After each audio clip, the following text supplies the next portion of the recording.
Ouais, t'es de quelle religion? Je suis catholique. Ok, comment je peux t'aider, mon ami?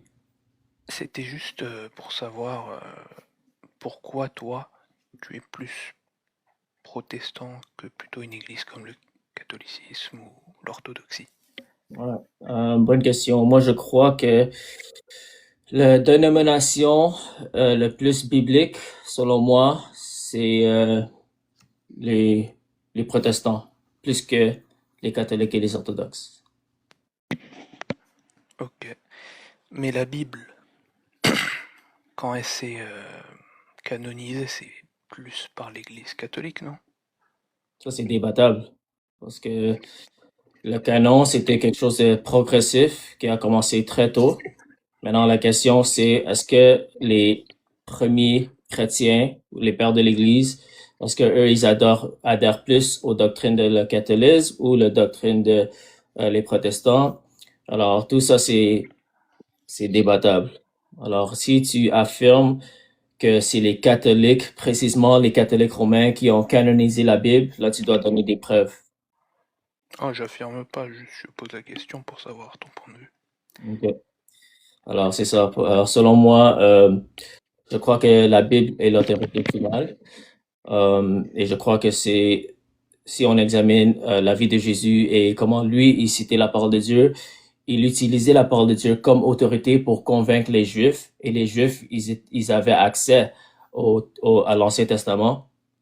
Et Jésus a utilisé l'Ancien Testament pour donner des vérités parce que les Juifs comprenaient que la parole de Dieu était inspirée de Dieu et ça, c'est une autorité sur leur vie. Alors, euh, selon moi, en tant que chrétien, je crois que la Bible est la parole de Dieu et c'est l'autorité finale. Alors, c'est pour ça que je suis plus protestant que catholique. Ok. Et tout ce qui est du coup tradition, toi, ça, tu rejettes? Je rejette tout ce qui est contre la parole de Dieu, à mon avis, et toutes les choses qui sont pas dans la parole de Dieu, je crois pas que c'est nécessaire de le faire. Ok. Par exemple, là, il y a le carême bientôt, bah, aujourd'hui.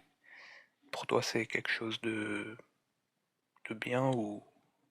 Je crois que c'est toujours bien de jeûner et prier, mais c'est pas euh, la parole de Dieu ne nous dit pas que ça doit être en tel jour ou tel mois de 40 jours. Alors, il n'y a pas d'instruction claire dans le Nouveau Testament qui me dit de faire une tradition de jeûne et prière spécifique. La prière et le jeûne, c'est biblique et c'est important. Alors, je devrais le faire, oui, mais pas dans le cadre d'une tradition qui est en dehors de la Bible. Ok. Et du coup, pour la Bible, si tu n'as pas d'autorité comme, par exemple, moi je suis catholique, donc je prends l'autorité de l'Église pour savoir ce qui doit être dans la Bible. Comment toi tu choisis ce qui doit être dans le Nouveau Testament ou non? Euh, le Nouveau Testament, ça, on a déjà une liste très tôt, dans le deuxième siècle. On a trouvé des fragments. Je sais pas comment le dire en français, mais tu peux le Google. C'est Muratorian Fragments. Et ça, il y avait déjà une liste de presque tous les Bibles. Je pense qu'il manquait peut-être tous les livres du Nouveau Testament. Je pense qu'il manquait peut-être trois. Mais très tôt dans l'Église, on voyait que les épîtres et les évangiles étaient considérés authentiques et des écritures saintes au même niveau que l'Ancien Testament. Alors, la canonisation de la Bible, c'était quelque chose progressif. Même dans le temps de l'apôtre Pierre, Pierre disait que les épîtres de Paul, on doit les considérer comme des écritures qui sont inspirées du Saint-Esprit. Euh, alors, c'est pas comme un seul réunion dans le quatrième siècle qui a décidé que c'est ce livre-là qu'on va choisir. Non, il y avait une progression. Euh, et si tu affirmes que c'est l'Église catholique qui a finalisé, là, tu dois me donner des preuves que c'est l'Église catholique comme on le connaît aujourd'hui. Parce que oui, Ignatius, un des pères de l'Église, il a utilisé le terme catholique, mais catholique, ça veut dire universel. Alors, on pouvait l'appeler l'Église primitive catholique, mais ça ne veut pas dire que eux, ils adhéraient aux formes de catholisme qu'on voit aujourd'hui, comme le catholisme romain, par exemple. Ok, mais du coup, parmi les livres qui étaient populaires et lus dans les assemblées dans les premiers siècles, il n'y avait pas que les livres qui sont actuellement dans le Nouveau Testament. Il me semble. Après, peut-être T'as que je dis raison. des bêtises, mais il me semble qu'il y avait le Pasteur d'Hermas, il y avait d'autres livres de ce genre. Ouais, Mais pourtant, il y ils avait n'ont pas quelques fini livres. dedans.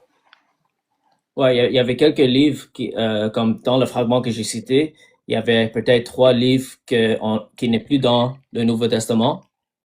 Mais la Ouais, plupart de voilà, ces c'est ça. livres-là, la plupart des livres dans les listes sont dans le Nouveau Testament, mais il y avait quelques-uns qui étaient sur ces listes qu'aujourd'hui, on n'accepte pas parce que c'est clairement des forgeries. Alors, on peut pas accepter quelque chose qui n'est pas authentique. Mais justement, si maintenant tu considères ça comme pas inspiré, sur comment tu te bases? Tu te bases sur quoi pour le dire? Nous, on se base sur Ouais. l'église catholique du coup. Mais pour vous, comment vous faites? Pour moi, c'est inspiré du Saint-Esprit. Alors, c'est pas l'Église qui a rendu qui a fait que ces livres sont autoritaires ou inspirés.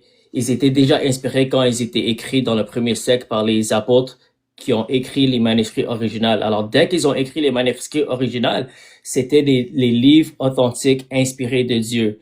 Euh, et avec le discernement de l'Église, éventuellement, on a canonisé les 27 livres qu'on a aujourd'hui. Alors, je ne crois pas que c'est l'Église qui a établi l'autorité de la Bible. Je crois que c'est la Bible était déjà autoritaire, déjà inspirée de Dieu, et c'est l'Église qui a discerné quel livre on doit accepter dans le canon. Oui, c'est ça, exactement. C'est juste une reconnaissance de ce qui est déjà inspiré. Mais du coup, s'il y avait déjà des livres qui étaient populaires, peut-être que des gens les prenaient pour inspirer. Du coup, l'Église, pour nous, l'Église catholique, a tranché sur ce qui devait rester dans le Nouveau Testament et ce qui devait pas rester là. Mais du coup, vu que vous vous basez pas sur l'autorité de l'Église, par exemple, quelqu'un il peut dire que ce livre est inspiré, une autre personne va avoir un autre avis. Comment vous tranchez, vous? C'est quoi l'autorité pour vous? Qui doit décider ce qui doit être et ce qui ne doit pas être dans le Nouveau Testament? Est-ce que tu peux répéter ma réponse que je t'ai donnée? Bah, t'as dit que c'était l'Église qui avait fait la distinction. Non. Alors c'est comme si tu m'as posé la même question. Alors, si je te réponds, je vais dire exactement la même chose. J'ai Ouais, dit bah que désolé, j'ai pas bien entendu. les livres étaient déjà inspirés de Dieu. Les livres sont Oui. déjà autoritaires. C'est Dieu qui a rendu ces livres autoritaires, inspirés de Dieu et établis en tant qu'écriture sainte. Alors, c'est pas comme si c'est l'Église qui a choisi quels livres sont autoritaires. Dès que les apôtres ont écrit les épîtres, ils étaient déjà autoritaires, inspirés de Dieu. Et c'est l'Église qui a discerné quels livres on doit accepter dans le canon. OK? Et c'est quoi les critères qu'on utilisait? Il fallait que ça soit écrit par un apôtre ou un apôtre d'un apôtre. Alors, un témoin oculaire ou un témoin d'un témoin oculaire, ça doit être accepté universellement. Il y a certains livres qu'on n'a pas acceptés tout de suite parce que c'était pas encore propagé universellement comme dans l'Église connue dans le temps. Et ça doit aussi être orthodoxe, c'est-à-dire ça doit avoir des vérités qui sont pas qui ne dévient pas de la doctrine sainte. Alors ils ont utilisé des critères pour déterminer quel livre devait être accepté et Dieu a permis que aujourd'hui on a établi les 27 livres du Nouveau Testament euh, dans la Bible aujourd'hui. Alors, moi, je crois que c'était un œuvre de Dieu. C'était pas un œuvre d'un homme. Dieu a utilisé les hommes, oui, mais à la base, l'inspiration de la Bible, ça vient de Dieu. Alors, on devrait pas prendre le crédit que Dieu a fait. Ok. Du coup, tu dis que c'est Dieu, par l'Église, qui a discerné le bon du mauvais, c'est ça? Alors, Dieu a établi les Écritures en tant que Mhm. la parole de Dieu, en tant qu'inspirée de Dieu. Euh, et c'est l'Église qui a discerné quel livre va être canonisé. C'est ça. Bah au final, on a le même avis en tant que catholique. Si tu veux. Ok. Bah merci en tout cas. Merci à toi. Je vais te laisser.